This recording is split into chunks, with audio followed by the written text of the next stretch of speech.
Bonjour, vous n'êtes pas très nombreux, mais on va commencer comme ça, c'est pas grave. Déjà bienvenue, et bienvenue dans cette conférence sur la GPAO, donc le pilier de l'industrie moderne. Camille Duval, qui est consultante gestion de production, GESCOM aussi chef de projet, va vous présenter cette conférence. Et si vous avez des questions, n'hésitez pas à la fin pour les poser. Et je laisse la parole à Camille. Bonjour tout le monde, vous m'entendez bien? Parfait. Comme disait Alexis, je suis Camille Duval, je suis chef de projet chez Apogea et je suis spécialiste de la gestion de production de Sedge depuis quelques années. Je suis ravie d'être avec vous aujourd'hui et de vous présenter et de vous parler de ce gros sujet qui est la gestion de production.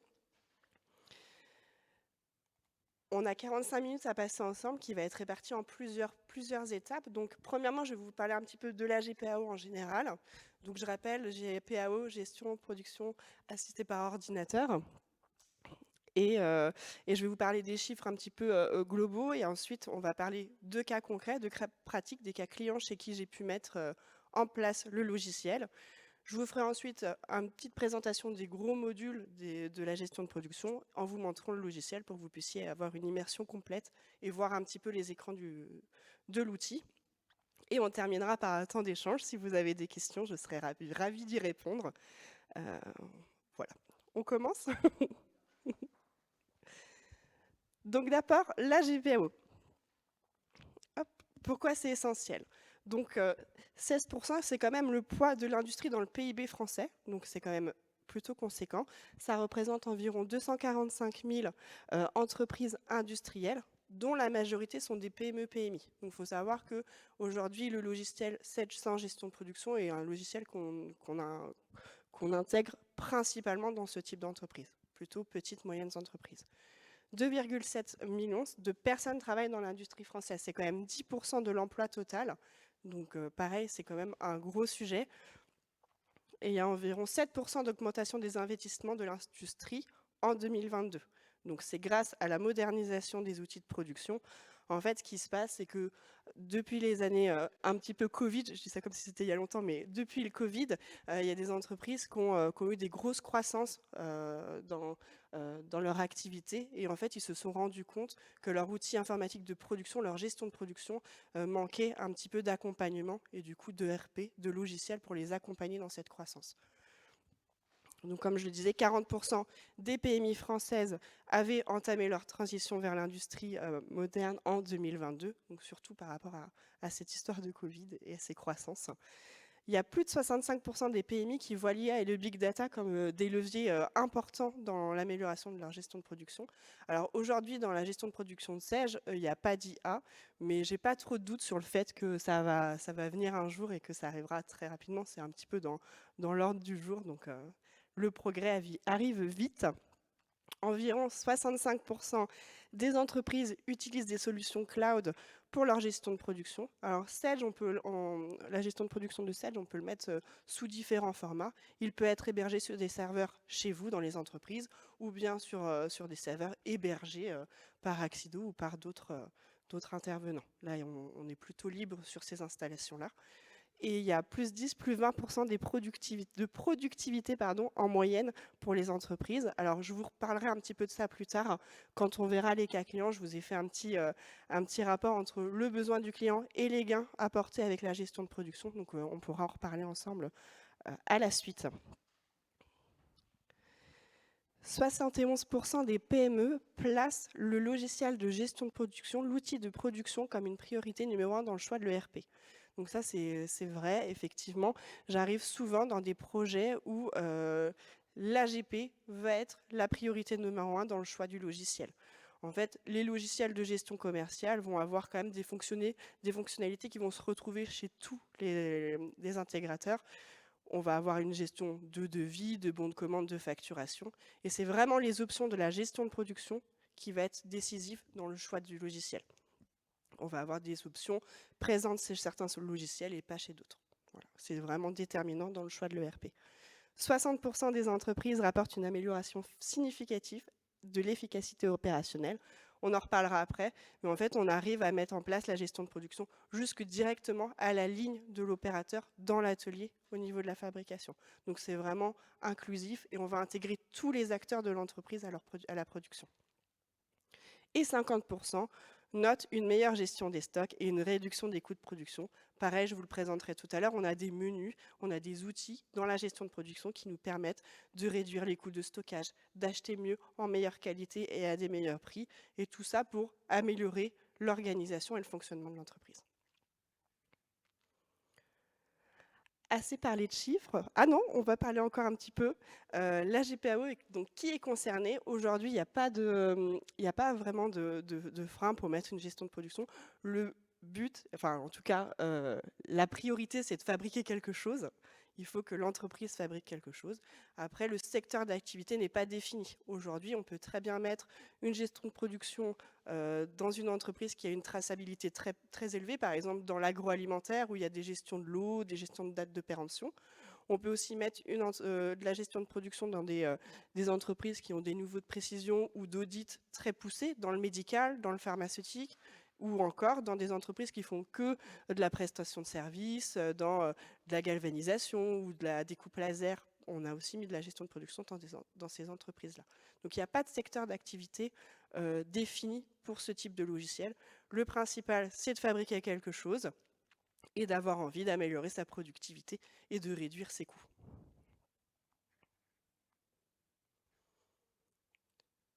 On va parler de ce que je connais le mieux, les cas clients, parce que du coup, c'est du concret pour moi. On a décidé de vous présenter 4 cas clients. Le premier, c'est Tilly's. Donc Tilly's, c'est un fabricant de mochi glacé. Donc pour vous donner un petit peu une idée, le mochi glacé, c'est une pâte de riz avec du coup une boule de glace à l'intérieur. Donc la production, ça va être la fabrication de la pâte, la fabrication de la glace, et à la fin, la fabrication, donc l'enrobage de la glace par cette pâte de riz, la congélation et puis la mise du coup en conditionnement. Donc chez Tilly's, les premières contraintes et les premières raisons de l'interrogation d'une mise en place de gestion de production ou pas, c'était qu'ils avaient une perte d'information. En fait, leur gestion de production était gérée exclusivement sur du Excel. Et ils avaient un logiciel, donc ils étaient déjà équipés de Sage, de la gestion commerciale. Mais donc il y avait énormément de tâches chronophages et de saisies manuelles. On devait saisir la production dans le fichier Excel et la production dans la gestion commerciale. Donc il y avait une double saisie qui était vraiment très longue. Surtout que, comme je vous le disais, dans l'agroalimentaire, il y a énormément de gestion de l'eau, de fil faux, de dates de péremption, qui fait qu'il y a énormément de données à renseigner. Donc il y avait une perte d'informations à ce niveau-là, et puis il y avait aussi une énorme perte de temps au niveau des audits de traçabilité. Lorsqu'ils avaient un audit de traçabilité, ils avaient normalement 2 heures pour répondre à cette demande de suivi de l'eau. Ils étaient rendus à peu près 4 heures, donc un délai trop long pour répondre favorablement à l'audit. Et c'est ce que l'AGP est venu un petit peu réduire. Donc on a mis en place l'AGP, on a centralisé toutes les informations sur un même ERP, donc cette gestion commerciale, cette gestion de production. Ils ont une meilleure réactivité et un meilleur suivi de leur traçabilité. Donc concrètement, ils sont passés de 4 heures pour répondre à un suivi de l'eau à 5 minutes. Donc c'est vraiment un gain énorme. Et le logiciel, il n'y a pas besoin de beaucoup le paramétrer pour que ça fonctionne. En fait, il suffit que votre article soit géré en lot et le logiciel va faire le travail. Après, vous saisissez votre numéro de lot et vous avez toute cette traçabilité. Ils ont une meilleure gestion des lots avec un respect du FIFO. Donc, dans la gestion de production, on a ce qu'on appelle des scénarios, un système de workflow où on peut venir développer sur mesure pour s'adapter aux besoins de l'entreprise.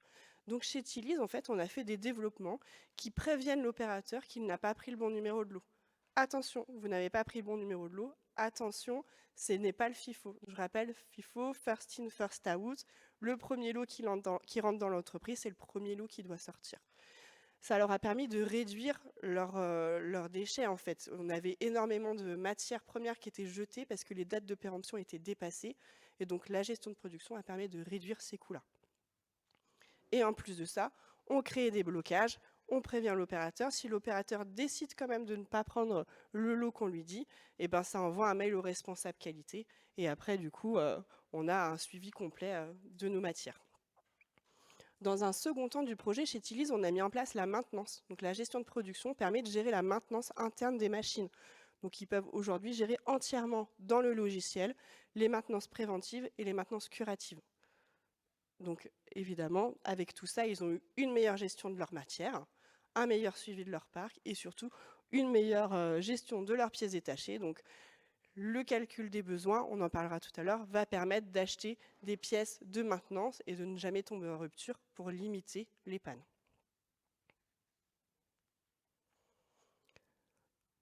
Le deuxième cas, c'est Sillinger. Donc Sillinger, c'est une entreprise qui fabrique des bateaux pneumatiques pliables et semi-rigides pour l'armée principalement. Donc pareil aussi, ils ont des audits de qualité et de contraintes qui sont assez poussés.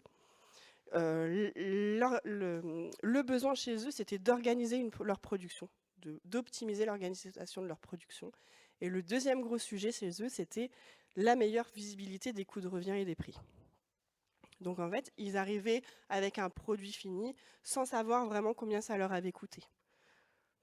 Donc c'était vraiment le gros sujet chez eux. Le gain de la GPAO, c'est qu'ils ont une visibilité claire, précise de combien ça leur coûte. En fait, la gestion de production va partir du produit semi-fini tout en bas, va faire l'addition du coût matière, du coût gamme, et va remonter jusqu'en haut pour savoir exactement combien ça a coûté de fabriquer l'article. On a aussi intégré la qualité dans leur entreprise, via des scénarios toujours de développement. En fait, chaque opérateur de l'entreprise est capable de déclarer une non-conformité. Donc, avant, c'était quelque chose qui était plutôt réservé aux acteurs de la qualité, mais on a décidé de rebasculer ça directement sur la ligne, et toute personne voyant une non-conformité est capable de la déclarer dans le logiciel. Et cette non-conformité, après, est envoyée par mail au responsable qualité qui va la traiter et l'envoyer dans des flux de process en fonction de l'entreprise. Donc ça a responsabilisé tous les acteurs de l'entreprise. Tout le monde est sensibilisé à la qualité des produits et donc ça limite les erreurs et puis ça aussi décharge un petit peu le responsable qualité parce qu'il est passé en second niveau. Il est plus directement acteur et dépendant de toutes les premières étapes. Le troisième cas, c'est l'ADAPI 49. Donc, je trouvais ça intéressant de vous en parler parce que c'est un secteur d'activité sociale. Donc, on pourrait penser que la gestion de production n'est pas forcément adaptée pour ça. Mais en fait, c'est des établissements pour travailleurs handicapés qui fabriquent des choses. Donc, l'AGP est tout à fait adapté pour ce type d'entreprise. La problématique chez eux, c'est qu'en fait, chaque établissement était sous-traité était sous-traitant et sous-traité d'un autre établissement. Donc ils avaient des pertes d'informations sur leur stock en fait. Quelle matière est chez le voisin, quelle matière est chez moi. Donc, il y avait énormément de pertes d'informations à ce niveau-là. L'ADAPI, ils achètent presque pas. Ça veut dire qu'ils font du taf, ils font du travail à façon. C'est le client qui livre la marchandise, qui fournit la matière, et la matière est transformée et relivrée au client. D'accord ? Donc là au-dessus aussi, il y avait une perte d'informations. On ne savait pas quel stock on avait de notre client. C'était un vrai problème chez eux. Et ça faisait que les moniteurs de ligne étaient constamment obligés de recompter les stocks des matières pour pouvoir répondre aux demandes des clients sur quel est mon stock chez vous. Donc le délai de réponse était trop long. Et puis surtout de recompter et de faire des inventaires constants, c'est vraiment une perte de temps. Et c'est avec ça qu'on a travaillé pour que la GP limite ses inventaires surtout. Donc on a une réduction des inventaires tournants. Le moniteur, il n'est plus obligé d'aller compter, il va dans la gestion de production, il regarde le stock, il sait que c'est une information claire, précise et correcte. Donc il a un délai de réponse auprès du client qui est quasiment instantané.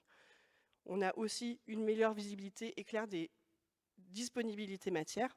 En fait, ces clients-là arrivaient, à l'ADAPI, ça arrivait très souvent, qui commencent à fabriquer et en milieu de production, on se rend compte qu'on n'a pas assez de matière du client. Donc, production qui s'arrête, obligé d'en recommencer une autre.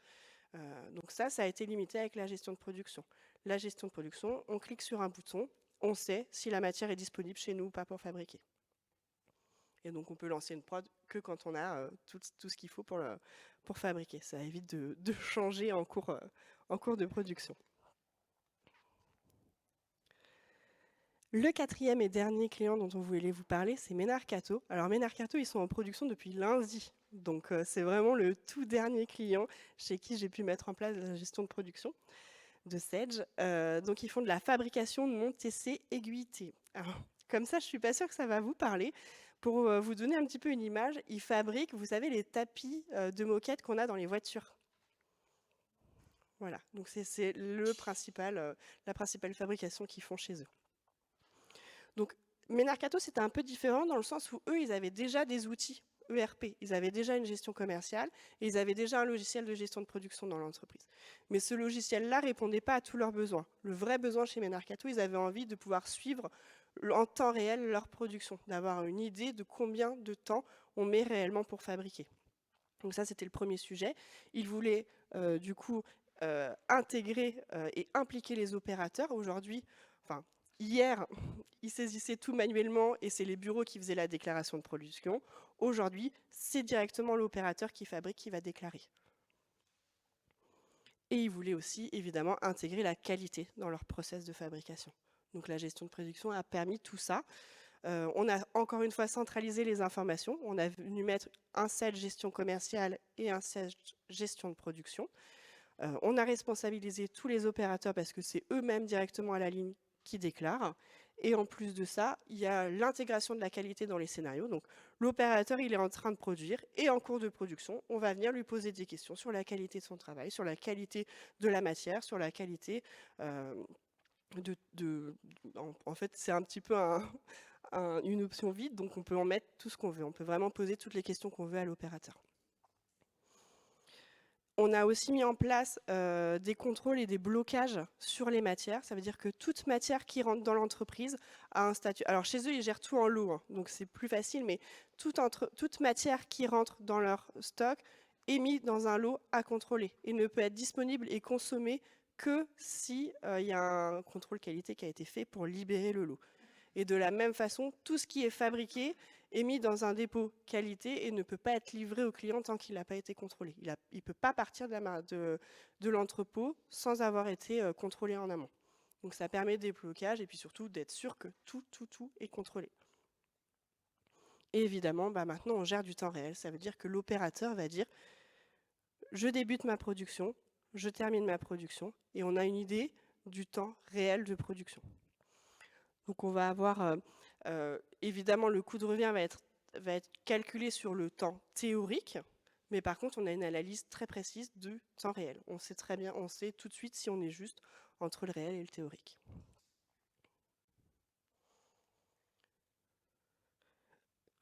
Petit 3, je vais vous montrer un petit peu le logiciel. Je vais vous parler des grandes fonctionnalités du logiciel et puis en même temps, je vais vous montrer les écrans.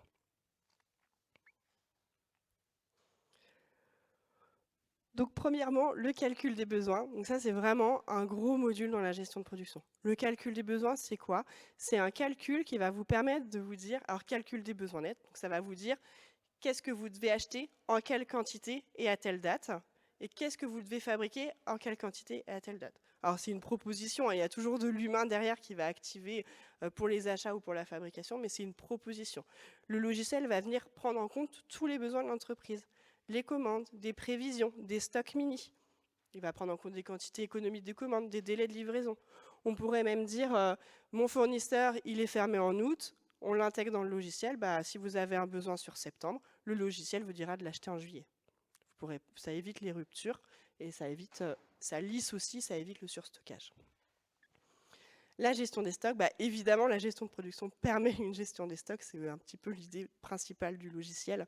On va avoir plus 25 à plus 30% de coûts de stockage en moins, en fait. Donc, c'est pas négligeable. Réduction des surcoûts, réduction des ruptures, et puis déclaration de la production, donc mouvement d'entrée et de sortie de stock. Tout ça peut être automatisé, bien sûr. Si vos nomenclatures sont tout le temps les mêmes, en fait, nous, on automatise, on dit juste qu'on a fabriqué la nomenclature, la matière va sortir en stock automatiquement. Je vous montre.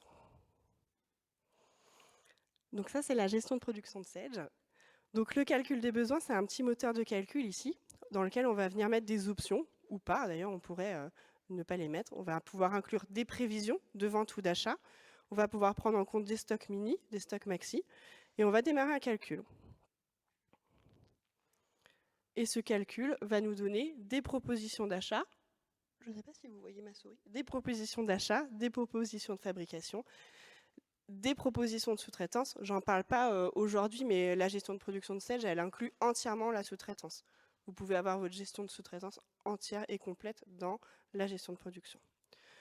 Donc, Nos propositions d'achat vont arriver ici avec un code couleur.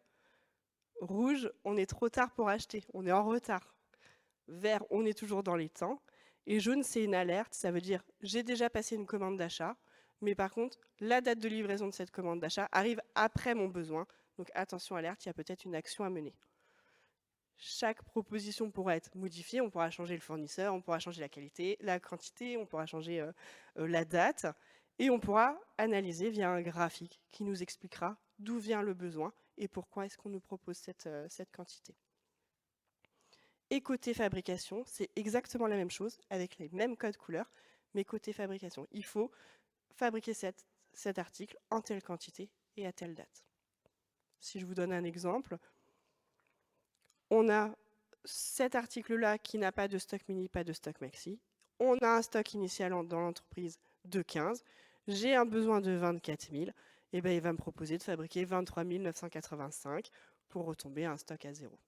Voilà. Et il y a des petits outils qui sont sympas qui s'appellent le superviseur achat et vente. Donc superviseur achat, on va avoir la totalité du portefeuille fournisseur en cours, avec des petits outils qui va permettre de gérer des alertes, des retards, des calendriers. Ça, c'est souvent apprécié dans les entreprises parce que l'opérateur a tout simplement un calendrier de ce qu'il doit recevoir. Aujourd'hui, vous allez recevoir ces matières-là dans l'entrepôt. Et on a la même chose côté vente. Donc ces écrans-là, ils s'implémentent automatiquement. Hein. En fait, le logiciel va venir chercher lui-même les informations. Et côté vente aussi, c'est intéressant. On a le portefeuille client en cours, de commandes clients en cours, avec pareil, la gestion des retards, les relances clients et les calendriers.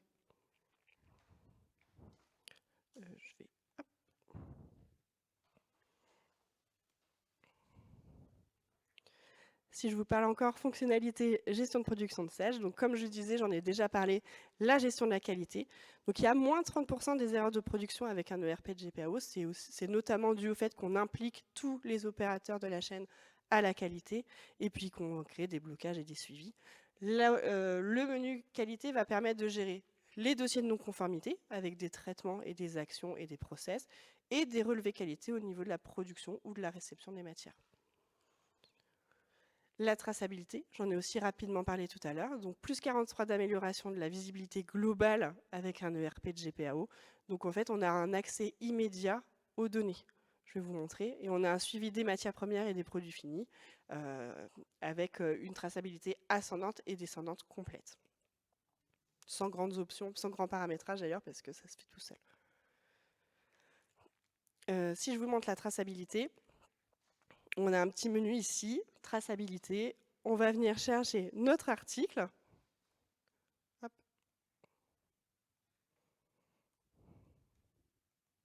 On va sélectionner le lot qui nous intéresse et on va avoir tout de suite les informations de traça. Cet article, c'est peut-être un peu petit, je ne sais pas. Cet article-là, avec ce numéro de lot-là, il a été fabriqué le 6 juin sur l'ordre de fabrication numéro 27. Il y avait prévu de fabriquer 28, il y en a 37 qui ont été fabriqués. Il n'y a pas eu de rebut sur la fabrication. Il a commencé à être fabriqué le 6 juin, il a terminé le 28 juin. Et toutes les matières ci-dessous, toute la nomenclature m'a permis de fabriquer. Évidemment, si la matière était gérée en lot, on pourrait cliquer ici sur le petit lien hypertexte et arriver sur le suivi du lot de la matière, et on pourrait même redescendre jusqu'au numéro du bon de commande fournisseur. Et si vous l'avez renseigné, vous pourriez même inscrire le numéro de lot de série interne du fournisseur. Donc on peut redescendre vraiment plutôt bas et puis aller vraiment jusqu'en haut. Côté qualité, comme je disais, on a la gestion ici du menu, donc les non-conformités. On va pouvoir créer des dossiers de non-conformité avec toutes les informations dedans. Donc, est-ce que la non-conformité vient d'une matière ou plutôt d'un ordre de fabrication? Quels sont les constats et les anomalies? Qui, quoi, quand, comment, pourquoi, combien? Les corrections et les dérogations, les analyses des causes, les plans d'action à mener pour régler, pour corriger la non-conformité, et puis toute plein de données qui vont permettre de gérer tous ces dossiers-là. Et en parallèle, on a nos relevés qualité qui vont venir se stocker dans le menu, mais aussi se stocker sur l'ordre de fabrication. Si je vous montre rapidement, on a un opérateur qui est sur sa ligne, il est en train de fabriquer, on va lui dire attention, À ce moment-là de la fabrication, il faudra que tu mettes en place un contrôle qualité. OK, l'opérateur clique sur le bouton, va venir s'identifier, va dire sur quoi il est en train de travailler. Et là, on va lui poser des questions. Est-ce qu'il a vérifié le numéro de lot? Toutes les questions sont entièrement paramétrables, hein. Je vous ai mis des exemples, mais c'est une coquille vide. Vous pourrez complètement poser vos questions qui vous intéressent et qui sont en lien avec l'entreprise, évidemment. Avez-vous vérifié le numéro de lot? Oui. Quel est le numéro de lot? Je valide. Alors, à quelle température? C'était pour vous donner un exemple pour Tilly's. Par exemple, Tilly's, ils ont des contrôles qualité sur la pasteurisation du lait. Est-ce que le lait a été pasteurisé? À quelle température il a été chauffé? Et tout ça, en fait, va venir se stocker au niveau de la production. Donc, je valide. Et si je vous prends l'ordre de fabrication ici, hop, ça s'est stocké ici. Donc, vous avez tout de suite des ponts et des rebonds qui vous permettent de retrouver vos informations. Et puis là, on pourrait mettre des réponses bloquantes ou des réponses non conformes qui feront que la production ira plutôt dans un côté non-conformité.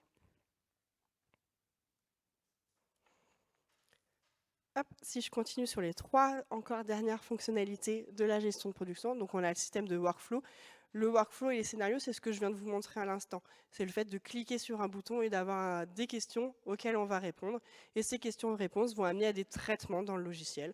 Donc des traitements de stock, de qualité. Et ces scénarios, alors il y en a énormément, hein, des scénarios natifs dans la gestion de production, mais aussi on a la possibilité d'en développer. Donc, il faut savoir que moi, dans 98% des cas, je développe les scénarios pour les entreprises, pour m'adapter à leur fonctionnement, pour m'adapter à leurs limites et à leurs besoins. On va avoir de la planification. La gestion de production propose un Gantt, qui va, un peu comme le CBN et le calcul des besoins, proposer une optimisation et de l'ordonnancement de la fabrication, selon certains critères et certaines contraintes que l'entreprise aura choisies. Quelles sont vos priorités de fabrication? Est-ce que la priorité, c'est le délivraison client?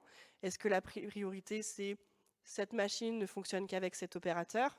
S'il est en vacances, évidemment, la gestion de production ne mettra pas de prod dessus. Donc, il y a énormément de paramétrage possible à faire là-dessus. Quelles sont vos priorités? Et le Gantt va l'intégrer.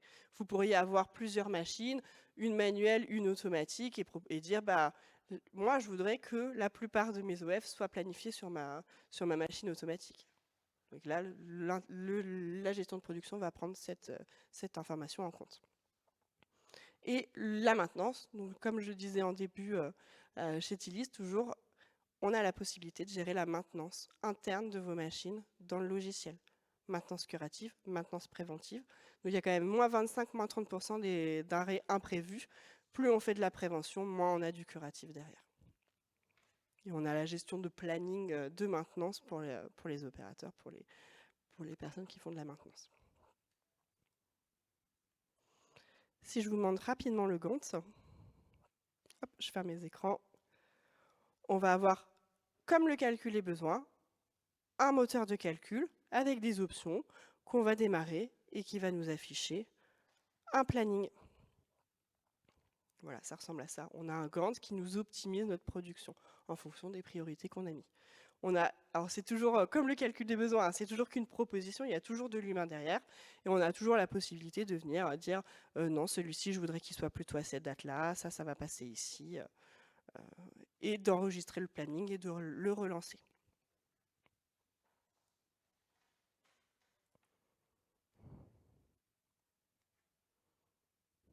Je crois que c'est bon. J'étais un peu plus vite, mais c'est très bien, je pense. Non, c'est parfait, Camille, merci. Est-ce que vous avez des questions pour Camille ou pas? Oui.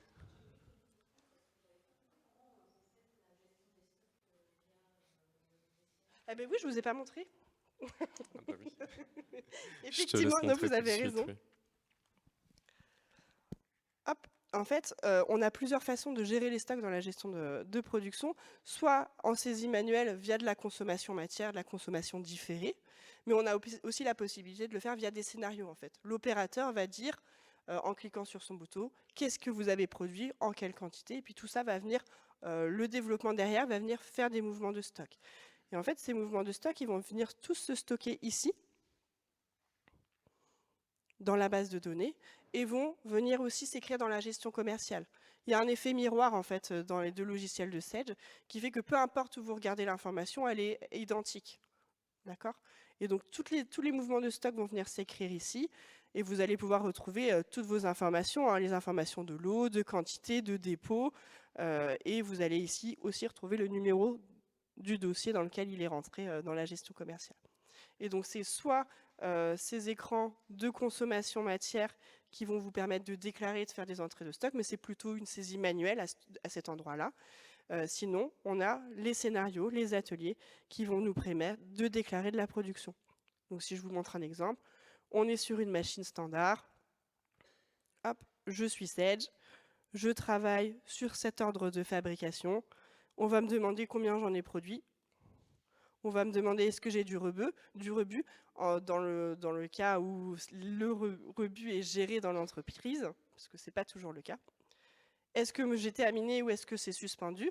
Suspendu, bah, par exemple, c'est la fin de la journée. Je termine ma journée, mais je sais que je vais reprendre ma production demain. Je suspends mon OF, sinon bah, je le termine. Les mouvements de stock se font et l'OF est clôturé.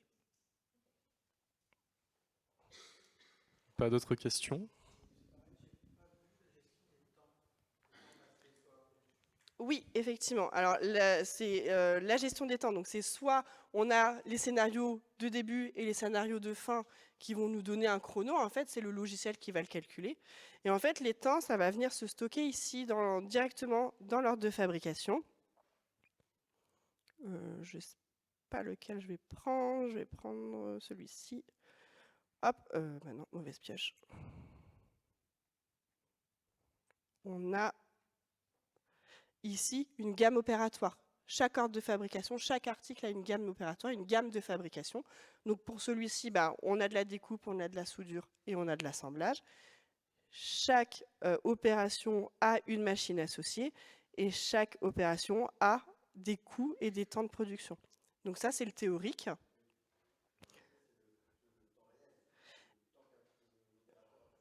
Oui, en fait, là, c'est le théorique.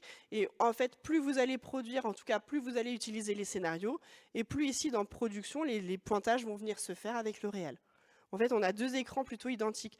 La planification avec le théorique, et côté production, avec le réel qui vient s'incrémenter au cours de la production. Et en parallèle, on a aussi des archives ici. On va venir stocker des archives machines de temps sur les OF, avec les dates de début, les dates de fin.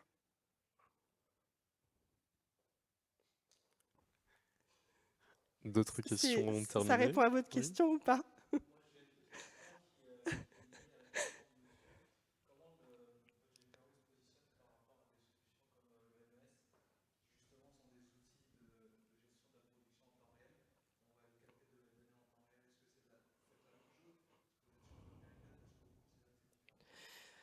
Bah, on va venir calculer du temps réel, mais effectivement, nous, on doit cliquer sur un bouton pour dire qu'on commence et on doit cliquer sur un bouton pour dire qu'on termine, hein, évidemment.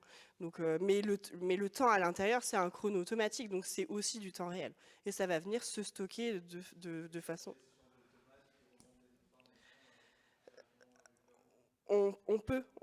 En fait, vu qu'on a la liberté de pouvoir développer des choses, on peut effectivement venir intégrer de la donnée dans le logiciel et dans la date. Par exemple, j'ai un client chez qui on est en train de déployer la gestion de production. Lui, il a déjà un logiciel de prod qui a été développé sur mesure chez eux. Et donc, ils n'ont pas envie de s'en séparer. Mais par contre, ils ont quand même besoin de la gestion de production pour pouvoir remonter de la donnée, de l'analyse. Avec l'AGC, ce n'était pas suffisant, leurs outils. Et donc, en fait, ce qu'on fait, c'est que leur logiciel va venir faire des inserts de données directement dans la gestion de production. Et ces inserts-là vont venir faire des traitements de stock. Donc, c'est possible. On a des passerelles, on a des outils. Par exemple, si je donne un autre exemple, on a une entreprise chez qui on a mis la gestion de production qui avait des productions très très courtes. C'était quelques secondes. Bah, pareil, cliquer sur un bouton début-fin pour quelque chose qui dure une seconde, bah, c'est beaucoup trop long. Donc on a externalisé, on a créé une page web sur laquelle l'opérateur vient déclarer. Il a un énorme bouton, il fabrique, il tape, et après, la page web va venir se déverser et créer des mouvements dans la gestion de production. Donc on a plein de petits outils autour qui nous permettent de faire des choses comme ça.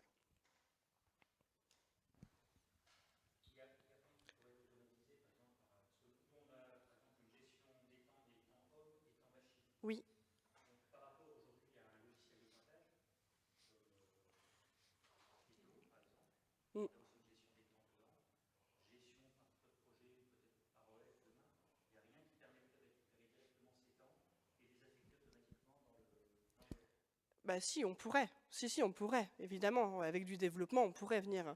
Tout à fait. Mais nativement, non. Ouais. Oui, oui, ou enfin, en tout cas, pas forcément. Non, c'est pas forcément compliqué à faire. Hein. C'est pas forcément beaucoup de temps. Oui, et c'est pas, enfin, la gestion de production, c'est pas un logiciel de pointage, quoi. Enfin, c'est pas fait pour, mais effectivement, j'ai des clients qui ont une pointeuse pour leurs opérateurs, et en plus de ça, ils viennent pointer sur le logiciel quand ils commencent la prod. Ils ont un double pointage à faire.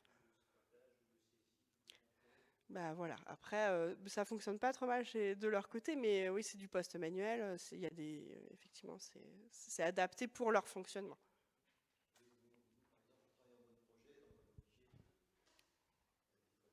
Bien sûr. Alors oui, j'en ai pas parlé, mais il y a évidemment de la gestion code barre. Hein. Moi, j'ai des clients qui n'ont pas de clavier à leur post-opération, hein, opérateur. Hein. À la fabrication, ils n'ont pas de clavier. Ils ont un écran et ils scannent. Hein. Ils scannent la machine, ils scannent la quantité, ils scannent. Et en fait, ils n'ont pas de clavier du tout. Ils déclarent leur production dans la gestion de production sans clavier. Donc on est capable de limiter aussi les saisies. En fait, on est capable de faire plein de choses. En fait, le fait de pouvoir développer autour et même de pouvoir développer à l'intérieur avec des scénarios, ça nous donne une liberté quasi totale, en fait, sur les besoins et de pouvoir y répondre. Je pense qu'on va conclure sur ça. J'ai une question à vous poser avant de finir. Est-ce que vous êtes déjà équipé d'un ERP GPAO ou d'un logiciel GPAO? Et si oui, lequel?